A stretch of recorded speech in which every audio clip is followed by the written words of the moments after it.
केंद्र सरकार के कृषि कानूनों के खिलाफ किसानों ने आज भारत बंद का ऐलान किया है। किसानों के समर्थन में कई राजनीतिक दल और ट्रेड यूनियन सामने आए हैं। इसके मद्देनजर केंद्र सरकार ने एडवाइजरी भी जारी कर दी है। बता दें कि किसान नेताओं और सरकार के बीच कई दौर की बातचीत हो चुकी है, लेकिन अब तक कोई निष्कर्ष निकलकर सामने नहीं आया। 9 दिसंबर को सरकार और किसानों के बीच एक बार फिर बातचीत होनी है और इसी बीच आज भी किसानों का प्रदर्शन लगातार जारी है। आज किसान आंदोलन का 13वां दिन है और 12 दिन से लगातार किसान दिल्ली के अलग अलग बॉर्डर्स पर डटे हुए हैं। दिन और रात हर वक्त किसान लगातार अपने आंदोलन को आगे बढ़ा रहे हैं और समर्थन भी लगातार किसानों को मिलता जा रहा है। ट्रेड यूनियन का समर्थन इसी बीच किसानों को भारत बंद के लिए मिला है। इसके अलावा कई राजनीतिक दलों का समर्थन भी किसानों को इस दौरान मिल रहा है। साथ ही विपक्ष की ओर से भी तमाम तरह के सवाल जरूर खड़े किए जा रहे हैं। कई जगहों पर धरना प्रदर्शन किया जा रहा है। उसी बीच आज जब भारत बंद का ऐलान कर दिया गया है तो कई जगहों पर पुलिस प्रशासन भी मुस्तैद नजर आया। राजधानी दिल्ली की अगर हम बात करें तो दिल्ली में लगातार पुलिस मुस्तैद नजर आ रही है। वहीं किसानों का आंदोलन भी बड़ा रूप लेता जा रहा है। लगातार किसानों की संख्या बढ़ती जा रही है और किसान अपने इस आंदोलन को आगे बढ़ाने को लेकर रणनीति भी लगातार तैयार कर रहे हैं। किसानों के आंदोलन का जब आज 13वां दिन है, 12 दिन इस आंदोलन को पूरे हो चुके हैं। आज किसानों ने भारत बंद का ऐलान बीते कुछ दिनों में ही कर दिया था। इसके अलावा 9 दिसंबर को किसानों और सरकार के बीच छठे दौर की बातचीत होनी है। इससे पहले 5 दौर की बातचीत किसानों और सरकार के बीच हो चुकी है, जिसमें कोई भी निष्कर्ष निकलकर सामने नहीं आया। वहीं कल होने वाली बैठक से भी बहुत ज्यादा उम्मीदें जरूर जताई जा रही है कि क्या कुछ चीजें निकलकर सामने आए, क्योंकि सरकार लगातार कोशिश कर रही है कि किसानों के आंदोलन को कम किया जाए। वहीं किसान लगातार अपनी मांगों पर अड़े हुए हैं। किसानों ने साफ तौर पर कहा है कि अगर कृषि कानूनों को रद्द नहीं किया जाता तो वो अपना आंदोलन खत्म नहीं करेंगे, बल्कि अपने आंदोलन को और बड़ा रूप देंगे। वहीं सरकार की ओर से कहा जा रहा है कि कुछ संशोधन किए जा सकते हैं कृषि कानूनों पर, लेकिन कृषि कानूनों को रद्द नहीं किया जाएगा। तो देखना दिलचस्प जरूर होगा कि क्या कुछ चीजें छठे दौर की बातचीत में निकलकर सामने आती हैं। उसी बीच आज भारत बंद का ऐलान किसानों की ओर से कर दिया जा चुका है। लगातार पुलिस बल जो है सभी जगहों पर तैनात है। राजधानी दिल्ली की अगर बात करते हैं तो राजधानी दिल्ली में सभी एंट्री पॉइंट्स पर भारी पुलिस बल को तैनात किया गया है। इसके अलावा देश के अलग अलग हिस्सों में भी जहां कहीं भी किसानों को लेकर समर्थन देखने को मिल रहा है, किसान आंदोलन को बढ़ावा देने की बातें निकलकर सामने आ रही हैं, उन सभी जगहों पर पुलिस मुस्तैदी से डटी हुई है। लगातार ये चीजें निकलकर सामने आ रही हैं कि आज जब भारत बंद का ऐलान किया गया है, दुकानें अपनी इच्छा के अनुसार अगर कोई दुकानदार बंद करना चाहता है तो उसका समर्थन किया जाएगा, लेकिन अगर जबरन ये करवाने की कोशिश की जाती है तो उसके खिलाफ कार्रवाई की बात भी देश के अलग अलग हिस्सों से निकलकर सामने आ रही है। उसी बीच किसानों के आंदोलन का आज 13वां दिन है और इसी खबर पर सिंधु बॉर्डर से हमारे संवाददाता विवेक दीक्षित हमारे साथ लाइव जुड़ गए हैं। विवेक, भारत बंद का ऐलान किसानों के द्वारा कर दिया जा चुका है। लगातार किसान अपनी मांग पर डटे हुए हैं और आज जब भारत बंद का ऐलान किया जा चुका है, 13वां दिन आज किसानों के इस आंदोलन का है, तो सिंधु बॉर्डर पर कैसे हालात देखने को मिल रहे हैं? बिल्कुल, मैं आपको बता दूं, आज 13वां दिन है किसानों का ये जो आंदोलन है लगातार जारी है। इस समय हम मौजूद हैं सिंधु बॉर्डर पे। आप देख सकते हैं मेरे पीछे पंजाब के किसान बैठे हुए हैं, हरियाणा के भी किसान हैं यहाँ पर। हम बात करें बिहार और यूपी की तो सभी जगह से किसान यहाँ सिंधु बॉर्डर पे आज मौजूद है। लेकिन जिस तरह बात करें, आज देश में इन्होंने बंदी की बात की है, देश में चक्का जाम की सर बात कही है। कहीं ना कहीं सर कल आपकी बैठक होनी है, आज उससे एक दिन पहले चक्का जाम कर रहे हैं। तो सर क्या लगता है आपको, जाम करने से क्या निष्कर्ष आगे निकलेगा कल की बैठक में? जो जाम का आह्वान किया गया है वो 5 तारीख को मीटिंग से पहले हुआ था, पहले ऐलान हो गया था। उसके लिए हम कहना चाहते हैं भी उसके लिए सरकार ऐसे ना ले, ये दबाव बनाने के लिए मीटिंग से पहले जो चक्का जाम है, चक्का जाम का 5 तारीख से पहले ऐलान हो गया था और जो हो गया था उसका समर्थन भी पूरे देश से मिल रहा है, पूरा देश जाग रहा है। हम ये कहना चाहते हैं भी चक्का जाम पीसफुली हो, ये अपील करना चाहते हैं। अगर कोई ऐसे गैर समाजी तत्व घुसने की कोशिश करते हैं उनको खदेड़ा जाए। हमारा ये पीसफुली रहे, पूरी तरह से जो दुकान बंद करता है बढ़िया है, अगर कोई 2-4 नहीं करते अलग बात है। अगर हमारे बीच में से कोई एम्बुलेंस गुजरती है, कोई बारात गुजरती है, कोई एयरपोर्ट जाने वाला गुजरता है, कोई किसी डेड बॉडी लेके जाता है, कोई को बहुत ज़रूरी काम है, उसको गुजरने दिया जाए। हमारा कोई ये नहीं है कि हम मोदी की तरह, अमित शाह की तरह अक्खड़ रुपया बनाएंगे। अक्खड़ रुपया नहीं बनाएंगे, अक्खड़ रवैये से समाज जो है बिगड़ता है। हम पूरे देश को एक करना चाहते हैं, पूरे समाज को एक करना चाहता है। अवाम अब एक हो रहा है, पूरी देश की जथेबंदियाँ यहाँ समर्थन पत्र दे गई है, लॉयर आए हैं बड़ी संख्या में, सुप्रीम कोर्ट के, ऑल इंडिया रेलवे फेडरेशन यहाँ पे संख्या में आई, बड़ी संख्या में आई है, ट्रेडर आए हैं बड़ी संख्या में, ट्रेड यूनियन जो है वो आ गई है। इसलिए हम कहना चाहते हैं, कुछ हमारे को मालूम पड़ा है राजनीतिक दल भी आ रहे हैं। हम कहते हैं राजनीतिक दल अगर किसान के बेटे बन के आ रहे हैं तो बढ़िया, अगर वो इस आंदोलन से वोटें देख रहे हैं। देखिए 12 संगठन तो आपके साथ वैसे ही जुड़े हुए हैं किसान यूनियन के, लेकिन अगर हम बात करें कि पार्टियों की, तो लगातार 12 पार्टियां आपके उसमें आ चुकी हैं, कहीं ना कहीं समर्थन दे रही हैं। अखिलेश की पार्टी भी आ गई है, सपा की बात करें तो अखिलेश यादव खुद समर्थन दे रहे हैं। उसके बाद आप पार्टी के जो यहाँ के दिल्ली के मुख्यमंत्री हैं अरविंद केजरीवाल, उन्होंने समर्थन की बात कही है, कहीं ना कहीं स्वागत कर रहे हैं पूरी तरीके से आप किसानों का। देखिए जी, स्वागत हम तब करेंगे जब ये सारे इन बिलों पे बोलेंगे, बिलों पे पूरी तरह मुंह खोलेंगे, वो अपनी तरफ से इन खेती कानूनों के खिलाफ मोर्चे खोल देंगे तो बढ़िया बात। हमारे को ये लग रहा है कि ये सभी कहीं इनके पीछे कारपोरेट जगत काम कर रहा है और हमारे आंदोलनों को हाईजैक भी किया जा सकता है अगर हम थोड़ा भी डगमगाए। तो हम अपील करना चाहते हैं, पूरा सब्र बना कर रखें, संतोख बना कर रखें, अनुशासन से रहें। आंदोलन हमारा पीक पे है, अब सरकार बैकफुट पे है। सरकार को ये मानना पड़ेगा कि खेती बिल जो घातक है, जो चीज़ हमारे को चाहिए। जी, अगर हम बात करें एनएसपी की, तो कहीं ना कहीं एनएसपी की मांग है लगातार, उसको बिल को आपने क्लियर कर दिया है। कृषि बिल तो पूरी तरीके से उनको वापस लेने के लिए आप लोग ने आंदोलन कर रहे हैं, तो कहाँ तक ये लगता है कि क्या क्या वापस लेना चाहिए? क्योंकि गन्ना भुगतान की बात करें तो गन्ना भुगतान का भी अभी तक बकाया है, तो कहीं ना कहीं किसान काफ़ी परेशान है। देखिए, ये बिल पूरी तरह से निरस्त होने चाहिए। क्यों निरस्त होना चाहिए? इनमें 39 कमियां सरकार ने खुद बताई है। पहले तो ये होना चाहिए भी इतनी कमियों के साथ बिल पास कैसे हो गए। अगर ये कानून बन गए हैं तो आप भी रास्ता निकालें, जहर 1 किलो हो या पाव हो। अगर ये लागू हो जाता है तो सरकार किसान कितना काफी नीचे गरीबी रेखा तक चला जाएगा। सरकार तो गरीबी रेखा में जाएगा, थोड़ा कम जाएगा, हम रवायती खेती में चले जाएंगे वापस, जो हमारी पुरखों की थी। लेकिन गरीबी रेखा में जो खपतकार है वो जाएगा। हमारे से 10 रुपए के पर केजी खरीदी हुई चीज़ खपतकार को 50 से 100 रुपये पर केजी मिलेगी। ये बाजार की व्यवस्था होगी, क्योंकि बाजार पे अनाज मंडी पे पूरी तरह कंट्रोल होगा कारपोरेट का। इसलिए हम कहना चाहते हैं ये बिल सभी वर्गों को मारेंगे, पूरा देश तबाह होगा, फिर से गुलामी होगी, देशी विदेशी कंपनियां यहाँ काबज होगी। वीर जी, वैसे सरकार का कहना है जो कृषि कानून बिल लाया गया है वो किसानों के हित में है, कितना हित में है, क्या लगता है आपको? हमारे हित में तो पहला था, जो पहले हम अपनी मर्जी से खेती करते थे। जब यहाँ कंपनियां आएगी, कंपनियां अपनी मर्जी से जहाँ फसलें उगाएंगी, वो बीज देगी, वो खाद देगी, वो दवाइयाँ देगी, अपने तरीके से पानी डलवाएंगे। अगर बाजार में तेजी हुई तो कहेंगे आप हमारे बांधो है, हमारे बांधो है, आपसे कांटेक्ट हुआ है, आप हमारे को फसल दें। अगर बाजार में किल्लत हुई, अपना बहुतात हुई, तो कहेंगे भी बाजार में बहुतात है, अब तुम्हारी इस क्वालिटी में फ़र्क है, वो हमारे सस्ते में खरीदेंगे। पापा जी ये बताइए कि कल की बैठक है, छठी बैठक है, 5 बैठक में अभी तक निष्कर्ष नहीं निकल पाया, तो कहीं ना कहीं किसान बहुत मायूस नजर आ रहा है। तो क्या लगता है कल छठी बैठक है, क्या निष्कर्ष निकलेगा किसानों के हित में? देखो, सरकार की नीति और नीयत में बहुत अंतर है। सरकार चाहती है कि जो हम बिल ले आए हैं वो किसान के लिए अच्छे हैं, किसान के फायदे के लिए हैं, और बार बार ये बोल रहे हैं मन की बात में कि जो बिल हैं अच्छे हैं और एक वापस नहीं होंगे, इसके अंदर संशोधन हो सकता है। पर ਜਿਹੜਾ ਸੰਸ਼ੋਧਨ ਵਾਲੀ ਗੱਲ ਹੈ ਬਿਲਕੁਲ ਸਾਨੂੰ ਉਹ ਮਨਜ਼ੂਰ ਨਹੀਂ ਗਈ। ਅਸੀਂ ਕਿਸੇ ਵੀ ਹਾਲ ਦੇ ਵਿੱਚ ਜਿਹੜਾ ਅੰਦੋਲਨ ਸ਼ੁਰੂ ਕੀਤਾ ਵਾ ਇਹਨੂੰ ਅਸੀਂ ਰੱਦ ਕਰਨ ਦੀ ਮੰਗ ਕਰ ਰਹੇ ਹਾਂ।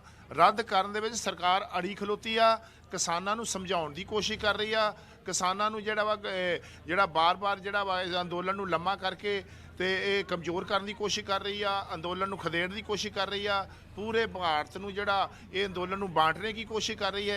हम तो मांग कर रहे हैं कि जो ये खेती ऑर्डिनेंस है इसके ऊपर सारे देश का भी, पंजाब हरियाणा का नहीं है, पूरे भारत के किसान का आंदोलन है, पूरे भारत के किसान की बात है। क्योंकि 2006 में इन्होंने एपीएमसी एक्ट को खत्म करके बाद स्टेटें जो बिहार, यूपी, गुजरात मिल रहा है। और इसके साथ ही अगर हम ट्रेड यूनियंस की बात करें तो ट्रेड यूनियंस का भारी सपोर्ट इस वक्त किसानों के साथ है। उसके अलावा राजनीतिक दल अपना पूरा समर्थन किसानों को दे रहे हैं और साथ ही ट्रांसपोर्टर्स एसोसिएशन शुरुआत से ही किसानों के साथ है। अगर बात हम आंदोलन की करें, भारत बंद की करें, सभी चीजों में ट्रांसपोर्टर्स एसोसिएशन ने अपना समर्थन देने की बात कही है। उसको लेकर क्या कुछ किसान कहते हैं, उनके समर्थन का स्वागत किस तरीके से किसान करते हैं?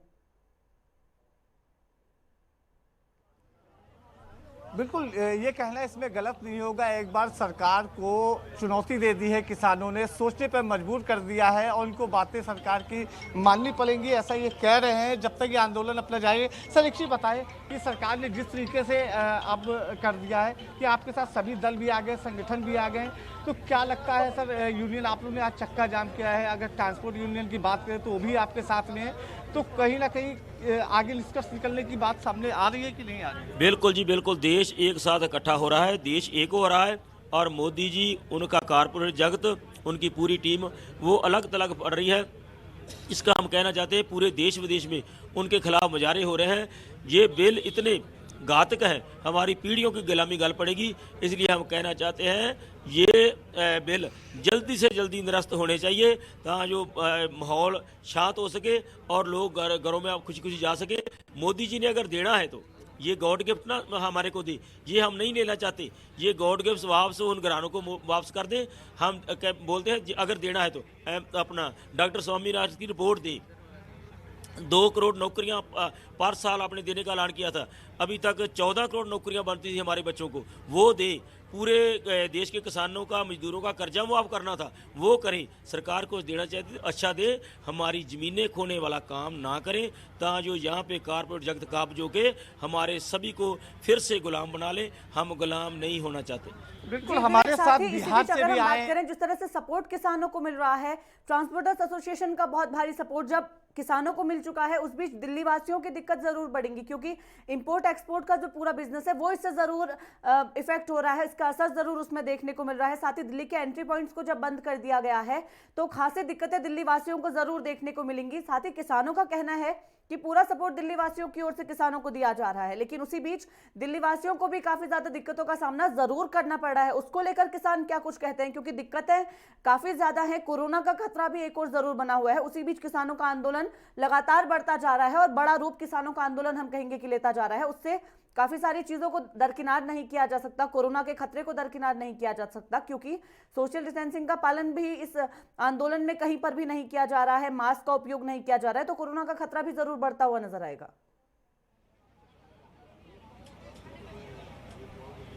बिल्कुल ये पूरी तरीके से कहा जा सकता है कि अगर हम बात करें किसानों के हित की तो कहीं ना कहीं किसानों के साथ दिल्ली सरकार ने पूरी तरीके से अपनी सिंपैथी निभाई है। और अगर बात करें दिल्ली के सीएम की तो पूरी तरीके से दिल्ली के सीएम ने इनका स्वागत किया है, मेहमान बताया, तो कहीं ना कहीं किसानों का पूरी तरीके से सहयोग कर रही है दिल्ली सरकार। अगर हम बात करें ट्रांसपोर्ट की तो सबसे बड़ी चीज़ ये है कि आज दिल्ली में इस आंदोलन को लेकर काफ़ी दिल्ली वालों को समस्या का सामना करना पड़ रहा है, लेकिन दिल्ली की जो जनता है वो इनका सपोर्ट कर रही है, दिल्ली की जो लोग हैं जो है वो इनको लाइक कर रही है। और सबसे बड़ी बात यह है लगातार खाने पीने से लेके सभी चीज़ों की मदद यहाँ पे पहुँचाई जा रही है दिल्ली की जनता की तरफ से। हमारे साथ बिहार के कुछ लोग हैं, ये बताइए कि सर आज जाम चक्का जाम है, आज कहीं ना कहीं दिल्ली में फर्क पड़ेगा, पूरे देश का चक्का जाम है, कहीं ना कहीं ट्रांसपोर्ट जो यूनियन है पूरी आपके साथ आ चुकी है, तो कितना प्रभाव पड़ सकता है और लोगों को अच्छी खासी दिक्कतों का सामना करना पड़ेगा?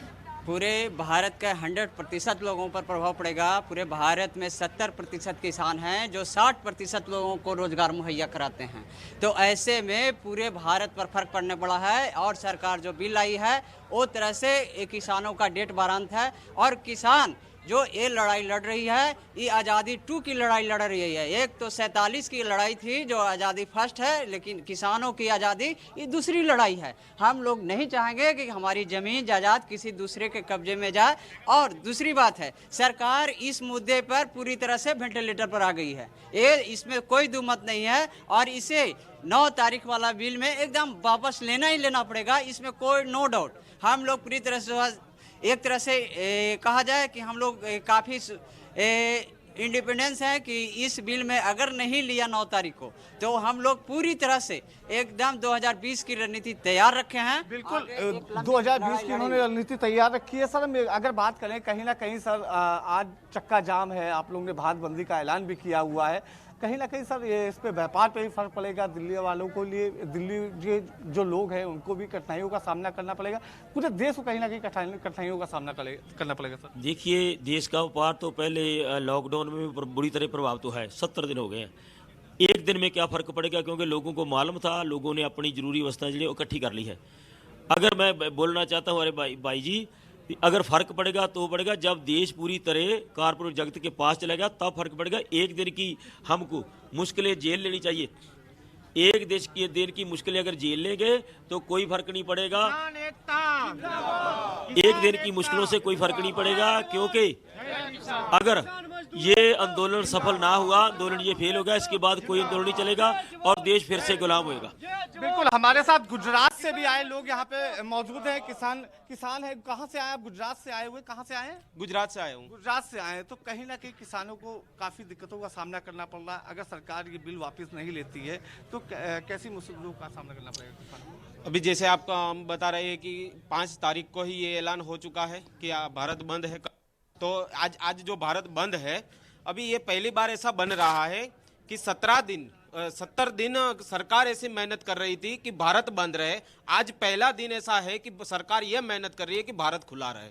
अभी 70 दिन से सरकार बता रही है कि कोरोना है, घर में रहो। और आज जब किसान ने ऐलान किया है कि भारत बंद है, शांतिपूर्ण बंद रखना है, तो सरकार ये चाहती है कि खुला रहे। और सरकार को ये भी बता दे, कोरोना के नियमों का पालन क्यों नहीं हो रहा है? वहां पर किसान मौजूद है, मास्क किसी भी किसान के चेहरे पर नहीं है। सवाल उठने जरूर लाजमी यहाँ पर हो जाते हैं, क्योंकि जब सरकार का विरोध देश से हो रहा है तो वहीं कहीं ना कहीं जिस तरह से कोरोना का खतरा बढ़ता जा रहा है, तो नियमों का पालन करना किसानों के लिए भी अनिवार्य है। सोशल डिस्टेंसिंग की बात करें तो उसकी तो धज्जियां पहले से ही उड़ रही है, लेकिन अब तो मास्क का प्रयोग करते हुए भी किसान नजर नहीं आते। बिल्कुल, मैं बात करूंगा। पंजाब के हमारे साथ हैं वीर जी। मैं सर ये बताइए कि सर जिस समय तरीके से कोविड-19 बढ़ रहा है, आप लोग कोई सोशल डिस्टेंसिंग नहीं है, और सबसे बड़ी बात यह है कोरोना का जो असर है, आप जानते हैं अभी वैक्सीन अभी तक आ नहीं पाई है, कहीं ना कहीं कोरोना का भी पालन नहीं किया जा रहा, तो किस तरीके से कोरोना का पालन करवा रहे हैं आप लोग? देखिए, हमें कोरोना को मानते नहीं, एक आम वायरस से महामारी नहीं है। अगर महामारी होती तो पूरी दुनिया खत्म हो जाती। ये सरकार का अंतर्राष्ट्रीय बदमाशी है, षड्यंत्र है। कोरोना, देखिए पंजाब में रेलें बंद थी, सरकार के रेलें ट्रेनें चलने दी, और जब हम आंदोलन लेकर इधर आ रहे थे, बोले यहाँ कोरोना है, ना आए। ये सरकार की मानसिकता कैसी है? एक तरफ तो कह रही है कोरोना है, यहाँ ना आए, और कह रहे हैं ट्रेनें चले, पैसेंजर जाए पंजाब में। क्या कोरोना यहाँ पंजाब में लाना भेजना चाहते हैं? जब पंजाब से जो यात्रु आए उनको कोरोना करना चाहता है? 70 दिन से तो कह रहे हैं बंद करें, आवाजाही बंद करें, सोशल डिस्टेंसिंग रखें, और आज 70 दिन के बाद लोगों ने भारत बंद का किया है, तो बोल रहे हैं कनाट पैलेस खोलेंगे, चांदनी चौक खोलेंगे, खुलेगा, व्यापारी मर रहा है। 70 दिन में व्यापारी मरा नहीं और एक दिन में व्यापारी मर रहा है। ये कैसी मानसिकता है सरकार की? सर क्या लगता है, मास्क लगाना चाहिए, नहीं लगाना? देखो, मास्क की क्या बात है। मैं तो बोलता हूं कि मास्क को लगाकर अपना ही सांस है जो अंदर को खींच के खुद बीमार हो जाते हैं। कोई देखा है मेहनत करने वाला जो किसान है, मजदूर, कोई बीमार हुआ है? मंत्री, एमएलए जितने बीमार हैं, बड़ी लॉबी अफसर हैं जो बीमार हो रहे हैं, और देश के गृह मंत्री बीमार हो रहे हैं। कितनी बार बीमार हुए हैं? एक कोरोना कुछ नहीं है, एक बहाना है। जो आम आदमी को कोरोना होता है ना, जो उसकी डेथ होती है, मौत होती है, और जो बड़े आदमी को, वीआईपी को कोरोना आता है तो वो ठीक ठाक वो राजी हो जाता है। ये सिर्फ एक झूठ है। इस कोरोना दे नाल एक हथियार है, गवर्नमेंट दे कोल एक हथियार है कोरोना। वो कोरोना के हथियार दे नाल देश दे जितनी आवाज़ है, लोगों की जमहूरी हकों की आवाज़ है, उन्होंने दबाना चाहती है सरकार। ये कोरोना दे विच ही आज जो ऑर्डीनेंस लैके आए, कोरोना दे नां दे उत्ते ये लैके आया, क्योंकि देश दे विच अंदोलन बहुत चल रहा सीगा। शाही बाग 'च जो चल रहा सी, चलिए कश्मीर विवेक, वाला बहुत अंदोलन। धन्यवाद तमाम जानकारी के लिए।